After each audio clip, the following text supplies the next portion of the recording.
Kim, congrats on getting the State of Work in America survey out. Happy to see that continues to be a success. But I have a meeting next week with one of my banking clients, and I always want to know what's going on with the people issues out there. So, what are the highlights relative to banking? One of the top ones was around well-being. So mental and emotional stress, the long hours, the workload, in addition to inefficient processes and systems, were the key causes of burnout among banking employees. Oh, wow. And I know that's a pretty serious issue right now, just with the hours worked, what have you. And so it sounds like mental health is it's a big issue, but what I've seen, and maybe this is consistent with you, is just seeing more focus on well-being and mental health benefits. Absolutely. Margaret, anything you're seeing with your clients? Yeah, I think what we've been talking about, it goes way beyond EAP and yoga sessions and things of that nature. There's so many different pressures. So it's really looking at it on an individualized basis and trying to understand, where is the burnout and the stress coming from and how is it affecting them, and really trying to hone in on it on an individual level. I think this is a really important topic and plays into one of the other interesting facts within this survey specific to banking is that we saw a high percentage of employees who are switching jobs. And when they switch jobs, they're actually staying with the industry.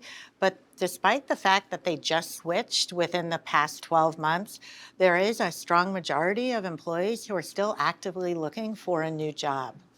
Yeah, so finding a new job, still focused on getting another one, and so that's what I've seen as well. And to me, it seems like a lot of organizations, banking organizations specifically, are spending a lot of time on creating what's the employee value proposition.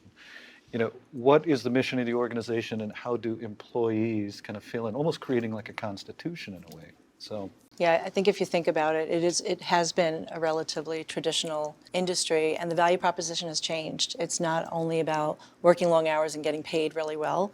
We're learning through the survey and a lot of other conversations we're having with clients that there's a lot of other factors: career development, opportunities, transparency, nurturing, caring about them as a person, in addition to caring about what they achieve, which makes for a more challenging way to manage people because they're areas that perhaps we're not as familiar. So there's more conversation happening around how do we get into some of those factors that are a little more intangible, perhaps, than they used to be. Advancement opportunities came out in the survey as well. There was a question on the survey asking, why do employees stay? Why do they join? Why did they stay? Why did they leave? And advancement opportunities was a key reason that employees join an organization, why they stay. And if employers aren't getting that right, that's a strong reason why they're going to leave as well. Okay. And with, again, just thinking about employees and their role in the organization. I mean, again, and Margaret said it best, it's a pretty traditional work environment.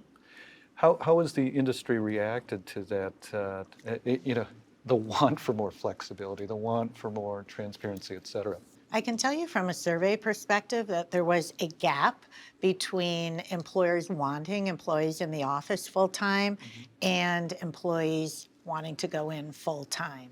So there's still a bit of a gap there. I don't know what you've been seeing with your clients. Yeah, I mean, this industry is definitely one of the forerunners of having people come back into the office. And I think we all probably could think about the reasons for that. But I think there's also this inherent flexibility. What we're hearing our clients saying is that even though they have rules and guidelines, they're allowing some of that individual conversation to happen between the managers and the employees to support it because they know that they need to. And it's something they're grappling with. It's not perfect yet, but I do think that the conversation around it and really thinking about what it means and how they can accommodate it is going to be important.